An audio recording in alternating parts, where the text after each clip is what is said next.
Good evening बच्चों, ठीक हो? सब कुछ ठीक ठाक है। आज हम लोग ग्रेविटेशन क्लास 9 का टॉप एक्सप्लेनेशन का टॉपिक नंबर 8 देखने वाले हैं। टॉपिक 7 में हम लोगों ने देखा कि डेंसिटी क्या होता है, रिलेटिव डेंसिटी कैसे निकलता है, रिलेटिव डेंसिटी और डेंसिटी से रिलेटेड कुछ न्यूमेरिकल्स भी देखे थे।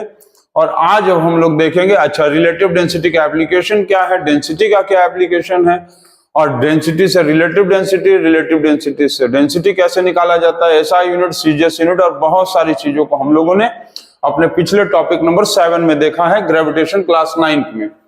आज अब हम लोग देखेंगे ग्रेविटेशन क्लास 9 का टॉपिक नंबर 8, जिसमें आगे हम लोग देखेंगे कि रिलेटिव डेंसिटी से रिलेटेड न्यूमेरिकल्स को बनाएंगे। ठीक है, तो जो भी बच्चे आप लोग पहली बार इस चैनल पे आए हैं, चैनल को देख रहे हैं, तो आप जाकर सबसे पहले आप सारे वीडियोस को देखिए। ग्रेविटेशन चैप्टर का टॉपिक 1 से देखिए, और भी सारे चैप्टर्स उसमें मैथ साइंस के किए गए हैं, 9 के 10 के प्लेलिस्ट पे आप जाइए, बहुत सारी चीजें आपको काम की आपकी मिलेगी। तो स्टार्ट किया जाए। आज हम लोग देखें gravitation class 9 top explanation topic number 8 से स्टार्ट किया जाए।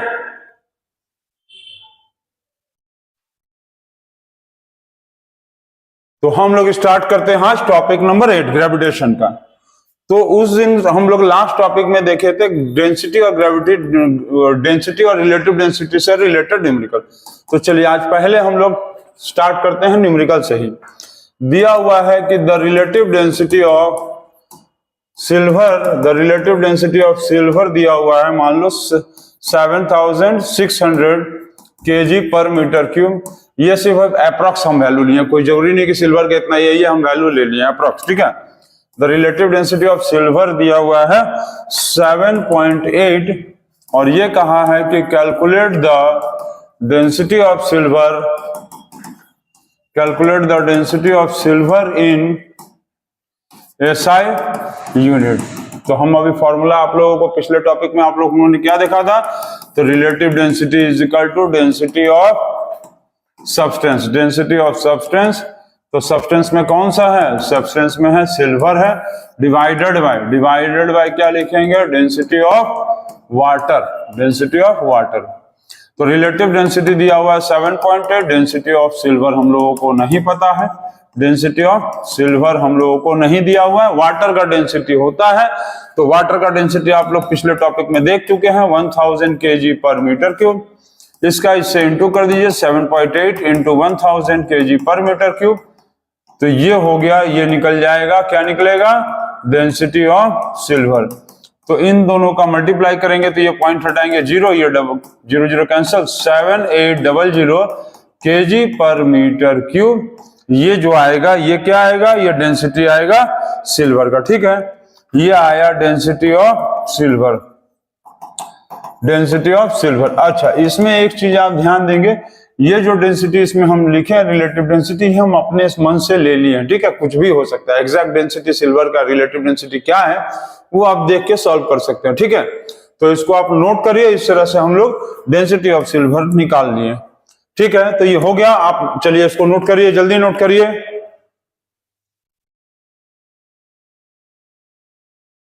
चलिए नेक्स्ट क्वेश्चन देखा जाए। नेक्स्ट क्वेश्चन देखते हैं, दिया हुआ है नेक्स्ट क्वेश्चन एक दिया हुआ है। अब एक क्वेश्चन हम लोग नोट कर लेते हैं। तो दिया हुआ है question number, a piece of steel, आप लोग लिखिए भी, इस क्वेश्चन को हम बोल रहे हैं, आप लिखते भी चलिए। A piece of steel has a volume of 12 centimeter cube and mass दिया हुआ है, mass of 96 gram. What is the density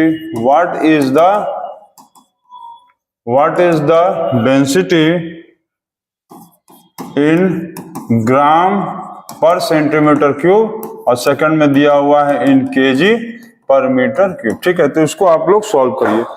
तो यहां पर देखिए, सबसे पहले क्या क्या गिवन है देख लो। लिखा हुआ piece of steel has a volume दिया हुआ है, ये वॉल्यूम क्या दिया हुआ है, 12 सेंटीमीटर क्यूब। ठीक है, सेंटीमीटर क्यूब मतलब वॉल्यूम होता है, ग्राम मतलब मास दिया हुआ है 96 ग्राम।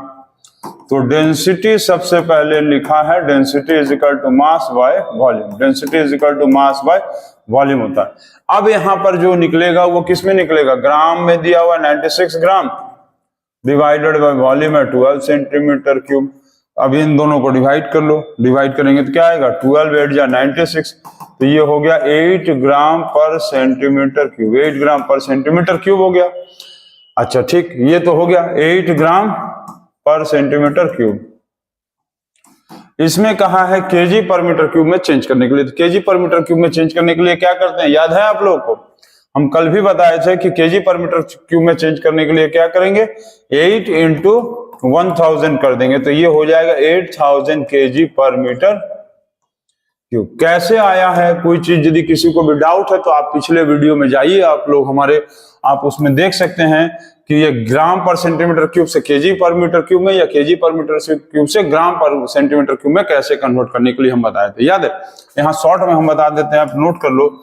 ग्राम पर सेंटीमीटर क्यूब से आपको यदि केजी पर मीटर क्यूब में जाना है तो इंटू 1000 करना है, और यदि केजी पर मीटर क्यूब से ग्राम पर सेंटीमीटर क्यूब में आना है तो इसको आपको डिवाइडेड बाय 1000 करना होगा, ठीक है। तो इसको आप नोट कर लीजिएगा, और इसको डिटेल्ड वे में पिछले टॉपिक में हम लोग बताए हैं, आप उसको देख सकते हैं। तो ये बन गया आपका क्वेश्चन। अब आप देखिए नेक्स्ट क्वेश्चन हो गया, ये नोट कर लिए सब लोग, जल्दी से नोट करो।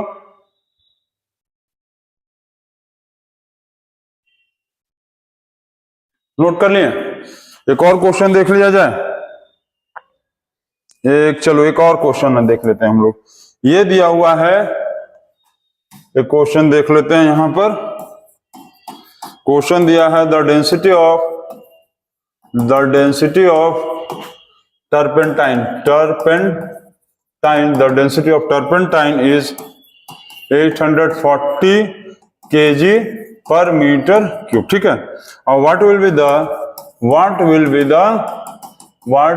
The relative density, what will be the relative density, ठीक है। यहां पर दिया हुआ है density of water, density of water दिया हुआ है, डेंसिटी ऑफ वाटर दिया है 1000 kg पर मीटर क्यूब। चलिए सॉल्व करिए तो इसको। तो देखो डेंसिटी दिया हुआ है, रिलेटिव डेंसिटी पूछा है, तो रिलेटिव डेंसिटी का फॉर्मूला लगा दो, एकदम सिंपल वाला, density of substance, density of substance. तो डेंसिटी ऑफ सब्सटेंस में कौन है सब्सटेंस इस बार, टर्पेंटाइन, टर्पेंटाइन ऑयल होता है, ठीक है। टर्पेंटाइन ऑयल जो पेंट उंट के टाइम में यूज होता है, या ना टारपिन का तेल जो है वही टर्पेंटाइन ऑयल है, ठीक है। टर्पेंटाइन डिवाइडेड बाय क्या करेंगे, डेंसिटी ऑफ वाटर। तो रिलेटिव डेंसिटी फाइंड आउट करना है, डेंसिटी दिया टर्पेंटाइन का 840 kg पर मीटर क्यूब, और डिवाइडेड बाय क्या करेंगे 1000 kg पर मीटर क्यूब। ये 0 0 कैंसल, तो 84 divided by 100 is equal to 0.84। तो रिलेटिव डेंसिटी जो आ रहा है वो क्या आया, टर्पेंटाइन का रिलेटिव डेंसिटी आया, relative density of turpentine is equal to 0.84। 0.84 का मतलब क्या होगा, लेस देन 1 है, लेस देन 1, इसका मतलब ये क्या करेगा, फ्लोट ऑन वाटर, ये पानी पे तैरेगा। और 1 से यदि ज्यादा होता रिलेटिव डेंसिटी मोर देन 1 होता तो वो सिंक कर जाता, लेस देन वाटर है तो वो क्या करेगा, फ्लोट करेगा। तो इसको आप नोट कर लीजिए। और इसके बाद और एक थोड़ा बहुत ही इंपॉर्टेंट एक क्वेश्चन हम बताने वाले हैं, इसको जल्दी से नोट करो।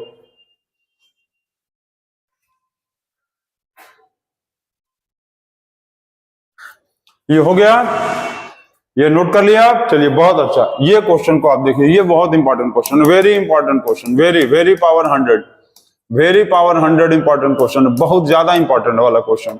तो इसको देखो हम लोग क्या करेंगे, क्या दिया हुआ है, the volume of the solid of mass 500 ग्राम।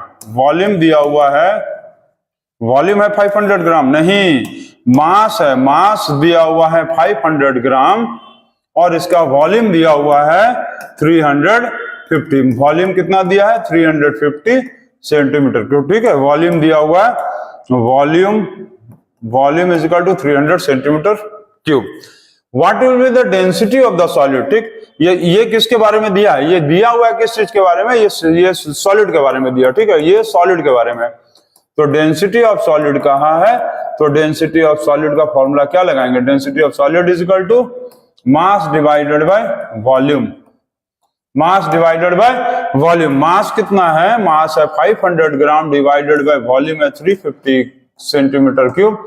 अब इसको डिवाइड कर लो आप, तो डिवाइड करेंगे कितना आएगा बताओ तो, 0 0 खत्म, ये हो गया 10, ये हो गया 7, तो ये आएगा 10/7 ग्राम पर सेंटीमीटर क्यूब। इसको डिवाइड कर लें हम लोग, 10 को 7 से चलो डिवाइड करो, 7 3 1.4 28 लगभग 1.4, ठीक है, तो ये आया 1.4 ग्राम पर सेंटीमीटर क्यूब। चलो ये आ गया, तो डेंसिटी ऑफ द सॉलिड निकल गया। अब कहा है what will be the mass of the water displaced by this solid, मतलब कितना मास जो है, जैसे कि ये सॉलिड है, ये सॉलिड है, इस सॉलिड को पानी में डाल दिया गया, तो इस सॉलिड को पानी में डालने पे कितना वाटर डिस्प्लेस होगा, कितना वाटर डिस्प्लेस होगा, यही पूछा है।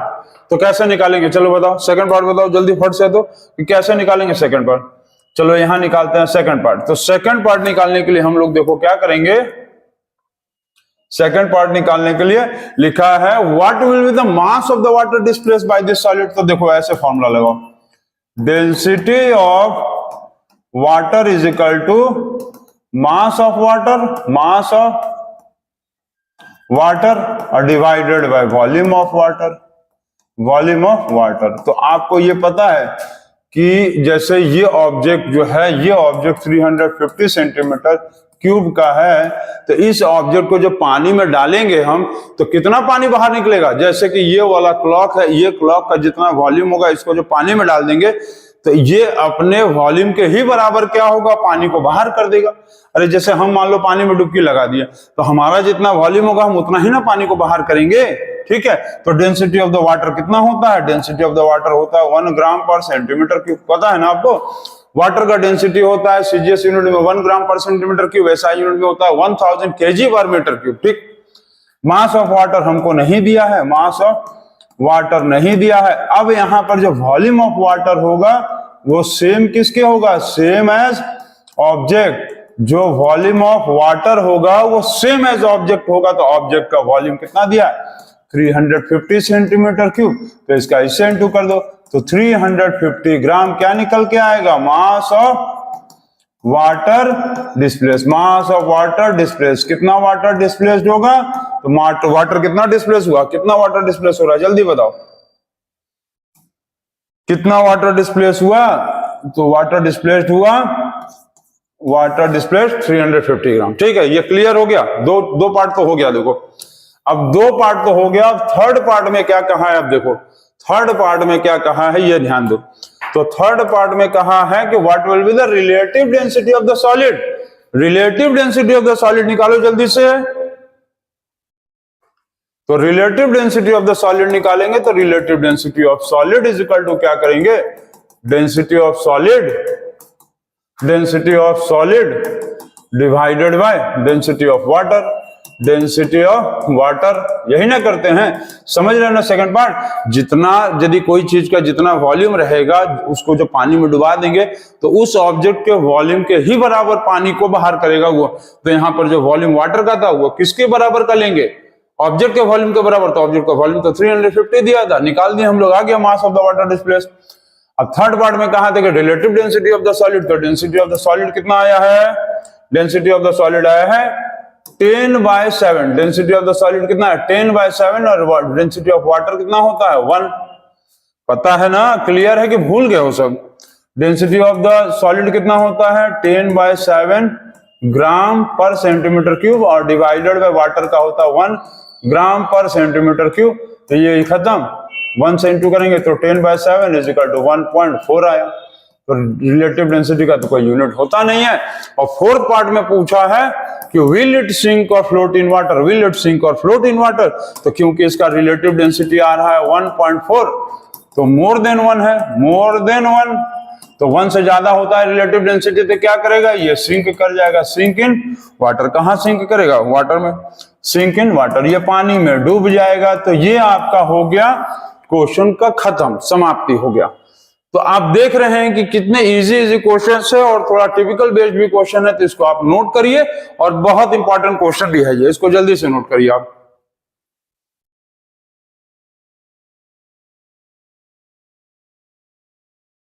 हो गया ये।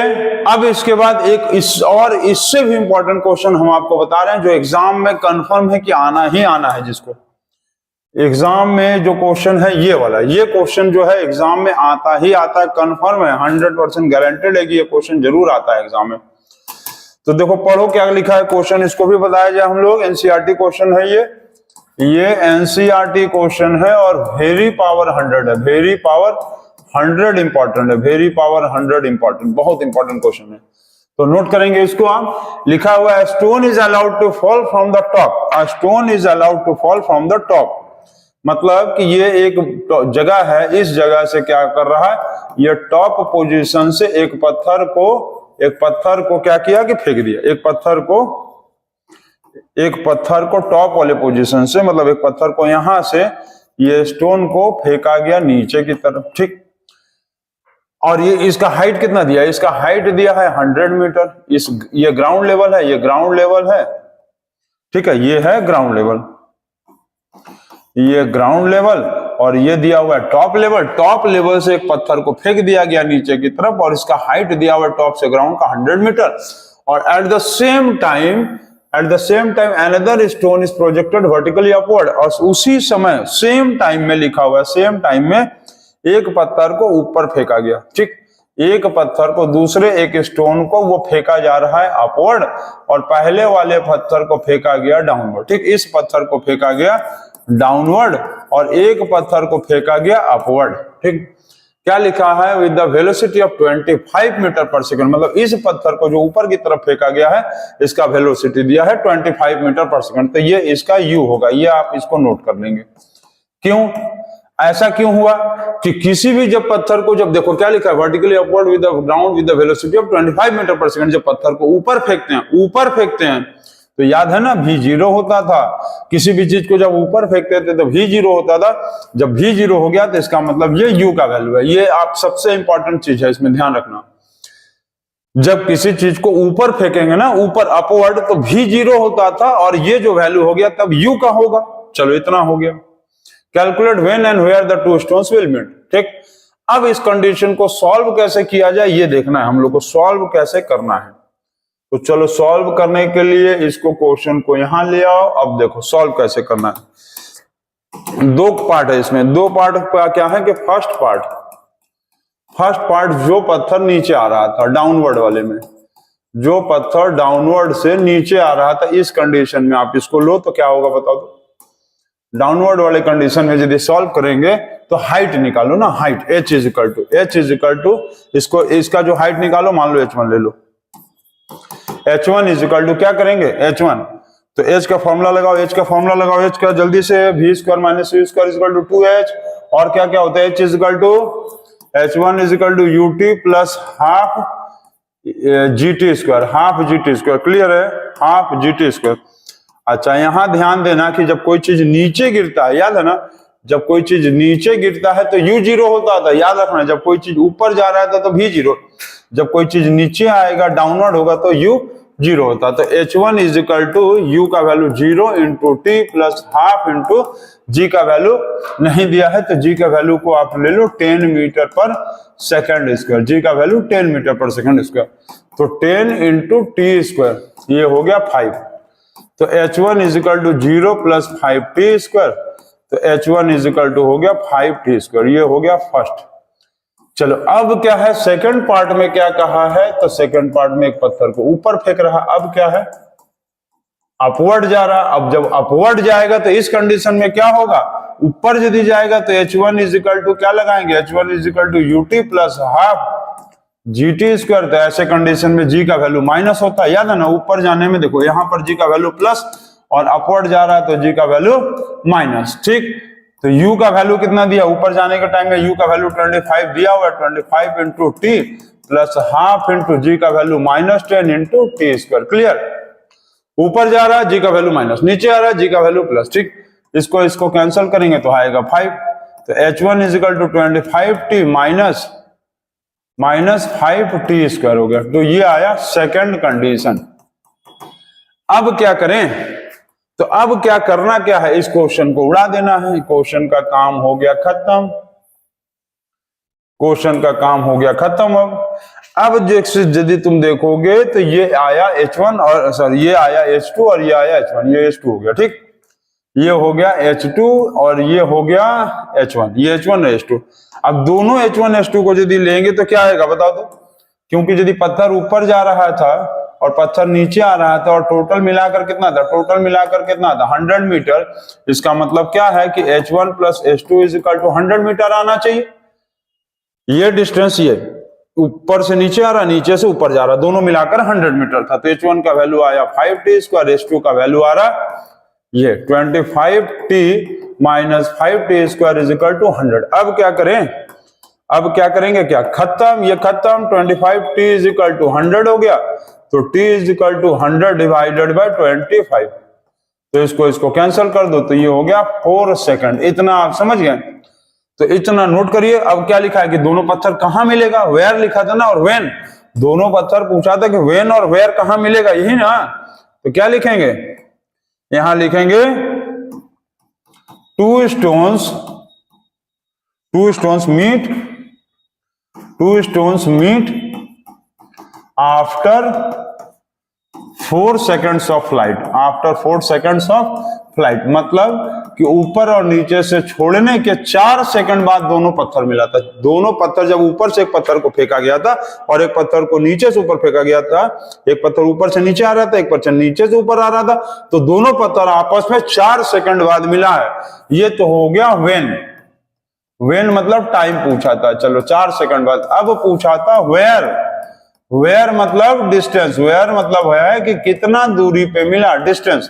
तो क्या करेंगे जल्दी बताओ दो, जल्दी बताओ क्या करेंगे। डिस्टेंस पूछा था तो डिस्टेंस कैसे निकालेंगे, तुम ये 4 का वैल्यू या तो यहां बैठा दो या तो यहां बैठा दो, दोनों जगह बैठा सकते हो कहीं भी।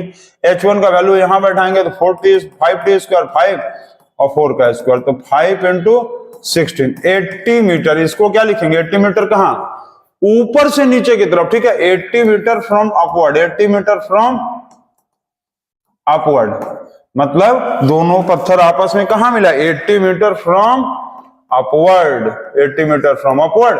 और यदि इसमें निकालेंगे तो H2 का वैल्यू पे बैठाओगे तो 25t माइनस 5t स्क्वायर, मतलब 25 इंटू 4 और माइनस 5 इंटू 4 का स्क्वायर, तो 100 माइनस 5 इंटू 16, तो 100 माइनस 80, 100 माइनस 80 कितना आएगा 20। तो ऐसे भी निकल सकता था, क्योंकि ये 80 था तो 100 से माइनस कर लेते हैं 80, मतलब ये आएगा 20 मीटर। तो क्या लिखेंगे, 20 मीटर फ्रॉम डाउनवर्ड,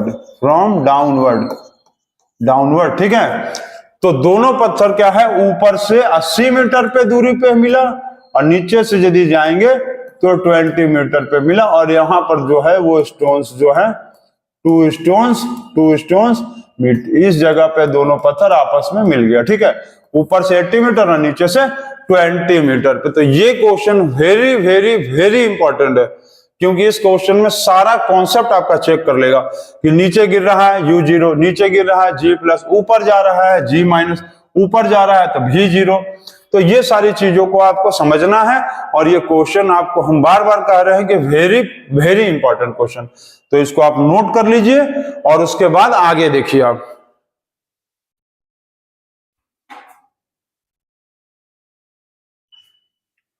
ये हो गया आपका, चलिए वेरी गुड। अब इसमें एक चीज अब देखो, अब ये चीज भी कभी कभी पूछ लेता है कि what is the difference between density and relative density के बीच का डिफरेंस, ठीक है, डेंसिटी एंड रिलेटिव डेंसिटी का ना कभी कभी डिफरेंस भी पूछ लेता है। और ये बहुत इजी चीज है, आप इसको थोड़ा समझ ही लो, बहुत इजी चीज है, ये कुछ ऐसा है नहीं इसमें।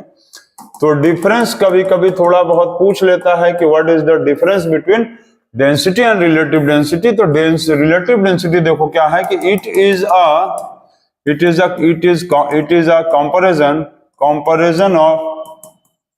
comparison of density of any substance. It is the comparison of density of any substance with the density of water. मतलब कि रिलेटिव डेंसिटी क्या है, तो ये एक तरह से कंपैरिजन है। कंपैरिजन का मतलब होता है ये एक रेशियो है जिसमें हम लोग किसी भी सब्सटेंस के डेंसिटी, किसी भी सब्सटेंस के डेंसिटी को वाटर के डेंसिटी से कंपेयर कराते हैं, ठीक है, और देखते हैं कि वो कितने टाइम्स हेवियर है और कितने टाइम्स भारी है। पहला। दूसरा, it shows the heaviness or lightness of the object. It shows the lightness of the object. It shows the heaviness or lightness, ठीक है, it shows the heaviness or lightness of the object with respect to water. With respect to water, मतलब किसी भी चीज को देखेंगे तो ये सिर्फ बताता है कि कोई भी चीज कितना वाटर से भारी है और कितना वाटर से हल्का होता है। तीसरा चीज, इट हैज नो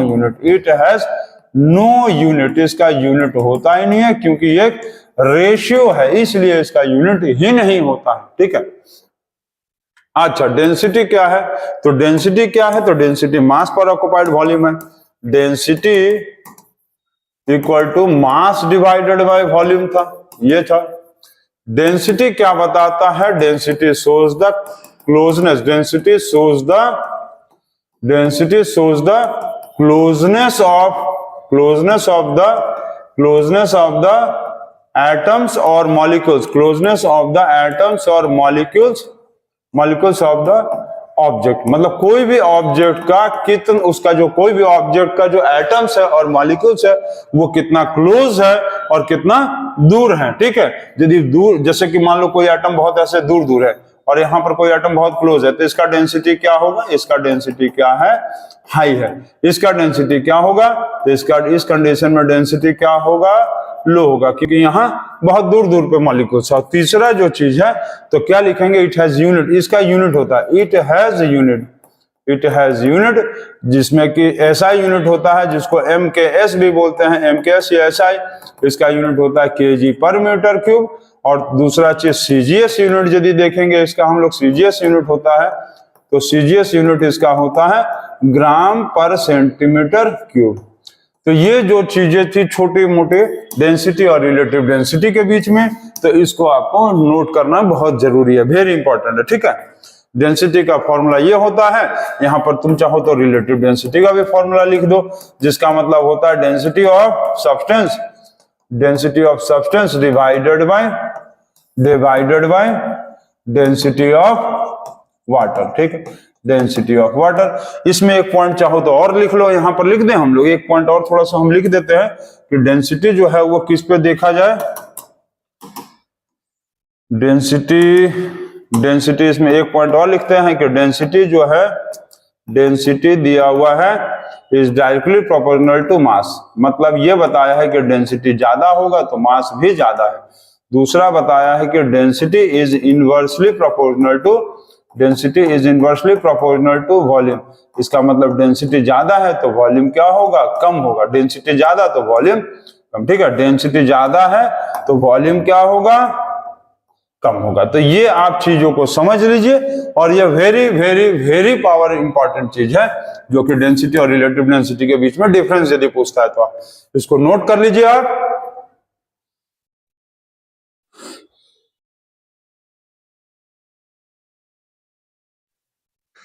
अब देखिए इतना हो गया आप लोगों का। अब इसके बाद अब हम लोग थोड़ा सा इसमें एक इंपॉर्टेंट टॉपिक और देख लेते हैं, जिसको हम लोग कहते हैं केपलर्स लॉ। क्या कहते हैं? Kepler's law of planetary motion. Kepler's law of planetary motion, इसमें क्या बताया था केपलर और क्या है, ये सारी चीजों को जानते हैं। तो Kepler's law of planetary motion जानने के पहले आप सबसे पहले ये जान लीजिए कि जोहान्स, इनका नाम था जोहान्स केपलर, जो लगभग अराउंड 16th सेंचुरी में, around 16th century,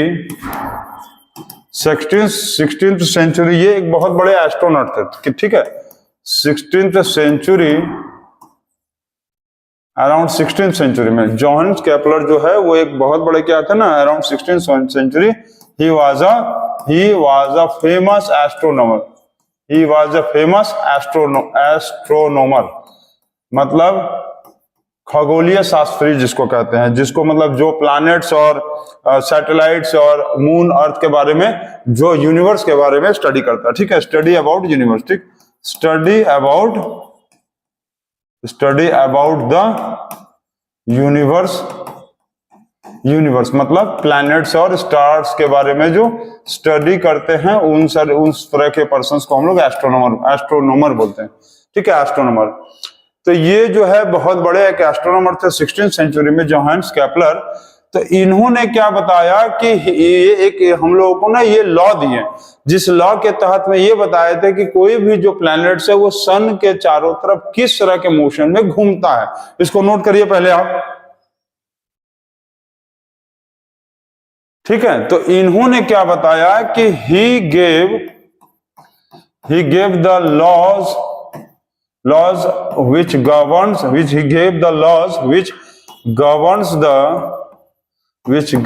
the motion of the planets around the sun। तो इसी लॉ को हम लोग जो कहते हैं Kepler's law of planetary motion, Kepler's law of planetary motion. तो इन्होंने जो लॉ दिया, ये 3 लॉ दिए, 3 लॉज। तो पहला लॉ जो था उसको हम लोग बोलते हैं लॉ ऑफ ऑर्बिट। दूसरा जो था लॉ, इसको ये फर्स्ट लॉ, ये क्या था, फर्स्ट लॉ। सेकंड लॉ जो दिए लॉ ऑफ एरियाज, ठीक है, ये हो गया सेकंड लॉ। फिर तीसरा लॉ इन्होंने दिया, उसको कहते हैं हम लोग लॉ ऑफ टाइम पीरियड, ये हो गया इनका थर्ड लॉ। तो इस तरह से जो है कैपलर्स ने 1600 सेंचुरी में ही was a great astronomer, study ये इनके बारे में मतलब ये study of universe, planet, stars कर रहे थे।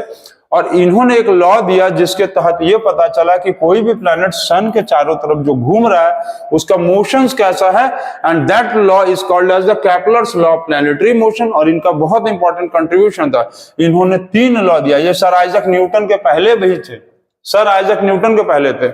और पहला लॉ जो था लॉ ऑफ ऑर्बिट्स कहते हैं, जिसको लॉ ऑफ ऑर्बिट्स, जिसको फर्स्ट लॉ ऑफ एरियाज, जिसको सेकंड लॉ, और लॉ ऑफ टाइम पीरियड, जिसको थर्ड लॉ बोलते हैं। इतना नोट करिए। अब इन तीनों लॉ के बारे में हम लोग थोड़ा सा जान लेते हैं कि ये तीनों लॉ एक्चुअल में था क्या। इसको नोट करिए आप, ये नोट हो गया आपका। चलिए तो फर्स्ट लॉ जान ले हम लोग, first law, second law, third law. तो फर्स्ट लॉ देखो क्या था, केपलर का जो फर्स्ट लॉ था वो था, केपलर्स का जो फर्स्ट लॉ था वो उसको हम लोग बोलते हैं लॉ ऑफ ऑर्बिट्स, ठीक है, लॉ ऑफ ऑर्बिट या लॉ ऑफ ऑर्बिट्स, ठीक। इसमें इन्होंने क्या बताया कि the planets moves in an elliptical path orbit. Elliptical क्या होता है, देखो एलिप्टिकल क्या होता है, जैसे ये होता है सर्कल, ये है सर्कल। एलिप्टिकल्स आपको देखो हम बता देते हैं, शेप कहां गया, हाँ ये। तो हम लोग एलिप्टिकल देखेंगे तो ये चीज जो होगा ऐसे करके, ये जो कहता है इसको एलिप्टिकल कहते हैं, ये चीज हो गया एलिप्टिकल। और यदि सर्कल के बारे में कहा जाएगा तो ये होता था सर्कल, ये होता है सर्कुलर पाथ। इस पाथ को क्या कहेंगे, सर्कुलर पाथ, ठीक है। ये पाथ जो होगा, ये पाथ कहलाता था सर्कुलर पाथ, और ये पाथ कहलाता था एलिप्टिकल पाथ, ठीक, एलिप्टिकल पाथ। इस तरह के पाथ को कहते थे एलिप्टिकल पाथ। तो इन्होंने ये बताया कि जितने भी प्लैनेट, देखो क्या लिखा था, planets move sun in elliptical orbit around the sun with the sun at one of the foci of the elliptical path. तो सन इस तरह से नहीं घूमता है, सन जो है वो अर्थ जो है वो सन के चारों तरफ ऐसे थोड़ी ना घूमता है। जैसे ये मान लो सन हो गया, सन, और ये जैसे मान लो हो गया, ये क्या हो गया, अर्थ हो गया। तो ये जो अर्थ है या कोई भी प्लैनेट सन के चारों तरफ सर्कुलर पाथ में नहीं घूमता है, ये गलत थ्योरी है। तो इन्होंने क्या बताया कि कोई भी ये गलत थ्योरी था, ठीक है, तो इसको हटा दो आप। अब केपलर ने क्या बताया कि कोई भी प्लैनेट सन के चारों तरफ घूमता जो है वो एलिप्टिकल पाथ में घूमता है, मतलब अंडाकार में इस तरह से घूमता है, नॉट सर्कुलर तो घूमता ही नहीं, एलिप्टिकल पाथ में घूमता है। अब इसमें जो लिखा है कि the sun is at one of the foci, तो sun is at one of the foci का मतलब क्या होता है, आप ये जान लो कि फोकी का एक होता है फोकस, ठीक है, फोकस एंड फोकी। तो एक सिंगुलर एक प्लूरल है। अब यहां पर क्या लिखा है, वन ऑफ द फोकी का मतलब ये जो होता है ये प्लूरल सिंगुलर होता है। फोकस जो है वो सिंगुलर वर्ड है और फोकी जो है ये है प्लूरल। याद रखना, सिंगुलर होता है फोकस और प्लूरल होता है इसका फोकी। तो इन्होंने क्या बताया कि जो सन है वो इसका दो फोकस होता है। देखो एक यहां होता है एक यहां होता है, समझिए इसको। अच्छा फोकी क्या होता है ये आपको थोड़ा हायर क्लासेस में आप समझ में आएगा। ये आप समझ लो जैसे सर्कल का सेंटर होता है ना, सर्कल का जो सेंटर होता है तो वही है ये जो सर्कल का सेंटर है ना, सर्कल के लिए सेंटर होता है, एलिप्टिकल पाथ के लिए होता है फोकी। एक फोकी मान लो यहाँ है F1 और दूसरा फोकी मान लो F2, ठीक है। इसके बारे में आपको बड़े क्लासेस में अभी आगे पढ़ना है, अभी आप खाली थ्योरी समझ लो। तो इसमें क्या दिया है कि जो प्लैनेट्स है, अब ये जो प्लैनेट्स लिखा है कि क्या हुआ भाई, अब क्या हो गया इसको,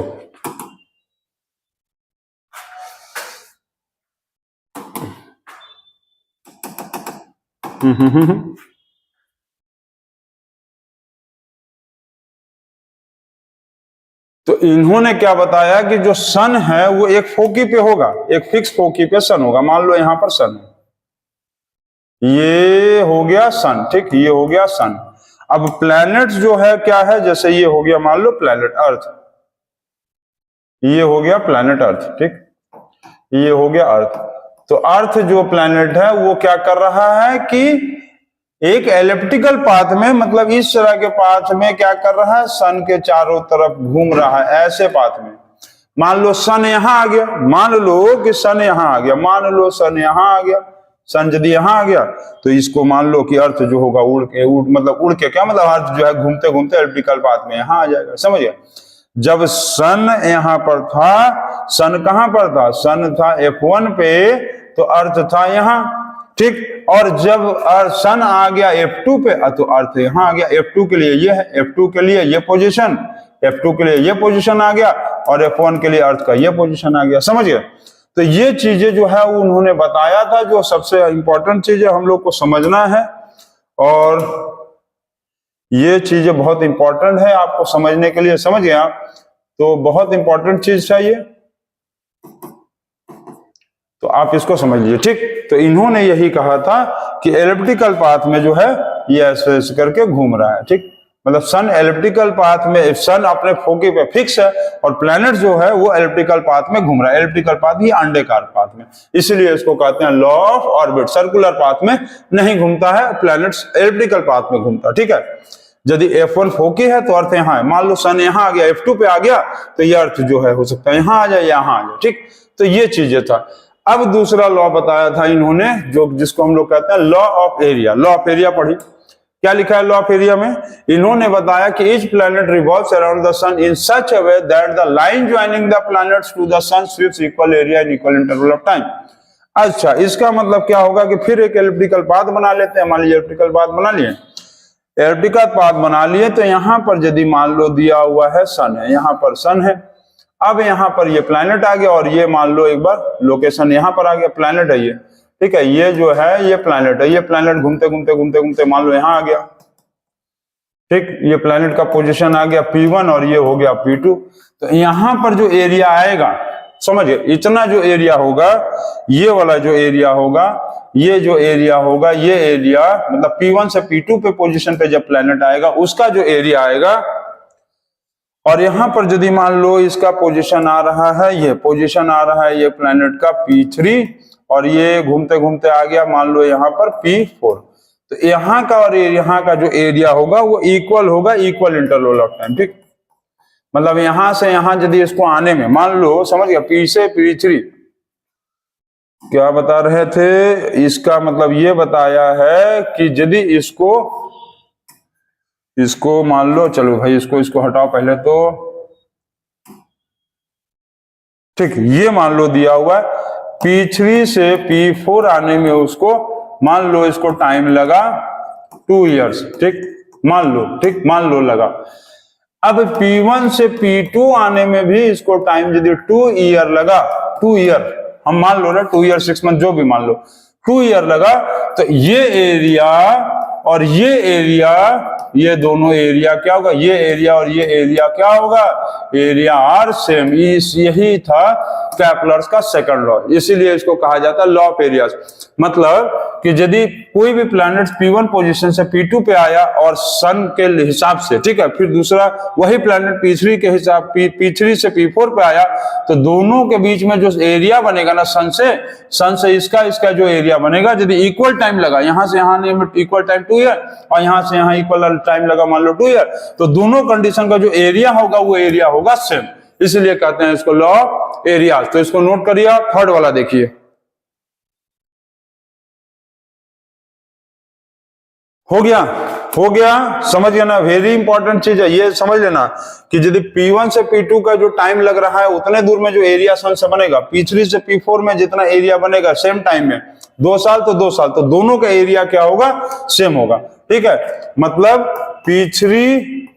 P3 सन क्या बताएं, P3 सन से P4, ये फिर कहा है कि P1 सन से P2, तो ये कंडीशन में जो एरिया होगा, एरिया इक्वल होगा, area is equal if time is same, यदि टाइम सेम होगा तो एरिया भी इक्वल होगा। इन्होंने यही बताया था सेकंड लॉ में, जिसको कहते थे लॉ ऑफ एरियाज। चलिए इतना हो गया। अब आप देखो केपलर्स का थर्ड लॉ। केपलर्स का थर्ड लॉ क्या बताया कि the cube of the mean distance of a planet from the sun is directly proportional to the square of the time it takes to move around the sun. मतलब समझ गए, मतलब ये बताया कि सन से जो दूरी होगा, सन से दूरी, मतलब देखो ये बताया कि R cube is directly proportional to T square. R cube is directly proportional to T square, इसका मतलब आर मतलब the mean distance of the planet from the sun. R क्या है, आर जो है वो सन से प्लैनेट का डिस्टेंस, सन से प्लैनेट का डिस्टेंस, वो उसका जो क्यूब होगा, उसका क्या होगा, क्यूब, उस वैल्यू का क्यूब करेंगे तो वो जो है वो इक्वल किसके होगा, टाइम पीरियड ऑफ द, ठीक है, सन से प्लैनेट का जो डिस्टेंस होगा उसका क्यूब करेंगे तो उसको जो टाइम लगेगा, टाइम टेकन इस तरह से मूव करने में, उसका स्क्वायर होगा। मतलब आप डिस्टेंस का स्क्वायर कर दो, क्या कर दो, डिस्टेंस का जो है वो क्या कर दो, क्यूब, सॉरी डिस्टेंस का क्यूब, स्क्वायर नहीं, डिस्टेंस का क्या कर दो, क्यूब, डिस्टेंस का क्यूब कर दो तो वो जो टाइम के क्या होगा, वो स्क्वायर होगा। ठीक है, टाइम के स्क्वायर। ठीक है, याद रखना ये बहुत इंपॉर्टेंट चीज है, डिस्टेंस का क्यूब टाइम के स्क्वायर होता है। यही था केपलर्स थर्ड लॉ। डिस्टेंस किसका, distance from sun to planet, sun to planet, and time किसका, जो टाइम प्लैनेट को सन के एलिप्टिकल पाथ घूमने में टाइम लगेगा वो टाइम, और ये सन से प्लैनेट का मीन डिस्टेंस, ठीक है, मतलब सारा डिस्टेंस का एवरेज। ठीक, तो ये जो था केपलर्स का थर्ड लॉ था, जिसको कहते थे लॉ ऑफ टाइम पीरियड। तो आज आप देख रहे हैं कि ग्रेविटेशन चैप्टर आपका आज जो होगा, अब यहां पर ग्रेविटेशन चैप्टर हम लोगों का द एंड हो गया। तो ग्रेविटेशन चैप्टर आज फाइनली हम लोगों का द एंड हो गया, और यहां पर हम लोगों ने देखा कि ग्रेविटेशन चैप्टर में हम लोगों ने बहुत कुछ सीखा। टॉपिक नंबर हम लोगों ने 1 से लेके टॉपिक नंबर 8 तक बनाया, और बहुत सारी चीजों का हम लोगों को नॉलेज भी हुआ। तो इसी तरह से आप हमारे सारे टॉपिक, सारे चैप्टर्स को देखते रहिए। अपने 9 में भी है, 10 में भी हम लोग का वीडियोस है, और चैनल यदि अच्छा लग रहा होगा तो सब्सक्राइब भी करिए। तो आप आगे जो है अब हम लोग दूसरा एक चैप्टर साइंस का पढ़ेंगे, तब तक आप इसका नोट्स बना लीजिए, इसको अपडेट कर लीजिए और ये सारी चीजों को समझ लीजिए। Thank you.